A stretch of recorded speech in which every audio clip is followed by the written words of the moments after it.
Praise the lord. 20వ సంకీర్తన 1 నుండి 9 చరణాలు ధ్యానం చేసుకుందాం. ఆన్వర్డ్ క్రిస్టియన్ సోల్జర్స్ అనే పాటను సోలో గాయకుడు ఇరాసాంకి పాడడం డిఎల్ మోడీకి రుచించలేదు. అందుకు కారణం సంఘం యుద్ధానికి తరలి వెళ్లే సైన్యముగా ఏమాత్రం కనిపించడం లేదని అతని భావన.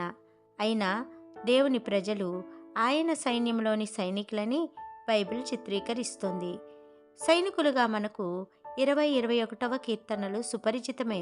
మొదటిది ప్రార్థనను విజయాన్ని సూచిస్తుండగా రెండవది స్తుతిని విజయాన్ని సూచిస్తోంది. ప్రభువును మనం విశ్వసించినప్పుడు సమస్య నుండి కృతజ్ఞత దిశగా సాగుతాం. యుద్ధంలో విజయం సాధించడానికి అనేక అంశాలు దోహదపడతాయి. అందులో మొదటిది ప్రార్థన. ప్రభు పక్షంగా యుద్ధాలు చేయడానికి ఇది ఎంతో కీలకం.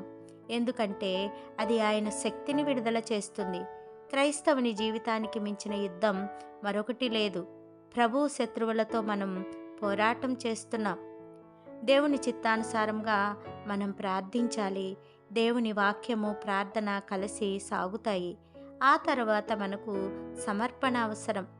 దావీదు అతని సైన్యం యుద్ధం చేయడానికి ముందు దేవుని ఆరాధించారు.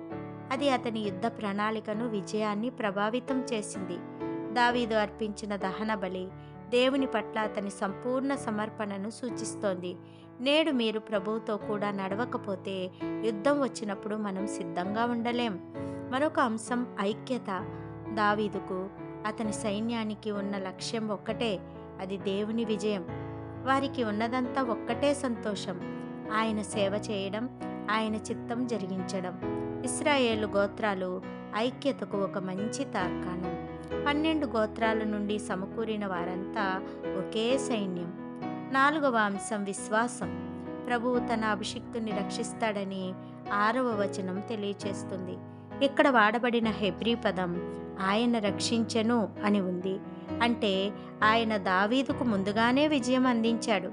నేటి సంఘం ప్రభువునందు కాక గుర్రములయందు రథములయందు నమ్మిక కలిగి ఉంది. చివరి అంశం విధేయత.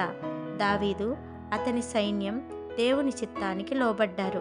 మన ప్రార్థనలో, సమర్పణలో, ఐక్యతలో, విశ్వాసములో, విధేయతలో కనపరిచిన నమ్మికను బట్టి మన శ్రమ దినము విజయోత్సవ దినముగా, కృతజ్ఞత చెల్లించు దినముగా మార్చబడుతుంది. యుద్ధాలను మీరు నివారించలేనప్పటికీ అందుకు మీరు దేవుని సహాయంతో, విజయంతో సిద్ధంగా ఉండాలి. యుద్ధానికి మీరు సిద్ధమేనా? అలా కానట్లయితే సహాయం కొరకు ప్రభువునందు నమ్మిక ఉంచండి. ప్రార్థన. మహాపరిశుద్ధుడా, మిక్కిలి ప్రేమ కలిగిన మా పరలోకపు రాజా, మీ ఘనమైన నామమునకు వందనాలు, స్తోత్రాలు చెల్లిస్తున్నాం ప్రభా. ఈ లోకంలో ప్రభా నాయన మా జీవితము యుద్ధ దినముల వలె ఉన్నాయి నాయన. నా ప్రభా మేము నిత్యము నా ప్రభా అపవాదితో పోరాటం కలిగి ఉంటుండగా నాయన ప్రభా నాయన మీరు మాకు విజయం అనుగ్రహించే దేవుడవు ప్రభా. నాయన మేము ప్రార్థనలో విజయాన్ని సాధించే వారముగా, స్తుతి చెల్లించి విజయాన్ని సాధించే వారంగా ఉండడానికి సహాయం దయచేయండి. అదేవిధముగా మాకు సమర్పణ నాయన ఐక్యత, అదే రీతిగా నా ప్రభా విశ్వాసము మాకు అనుగ్రహించి నాయన మేము గుర్రముల యందు రథముల యందు కాకుండా నా ప్రభా మీ యందు విధేయత కలిగి ప్రభా మేము నా తండ్రి మా శ్రమ దినమున విజయోత్సవ దినముగా, కృతజ్ఞత చెల్లించే దినముగా మార్చబడ్డానికి నాయన మీరు సహాయం చేయమని యేసు పరిశుద్ధ నామమున ప్రార్థించి వేడుకుంటున్నాం తండ్రి. ఆమెన్. God bless you.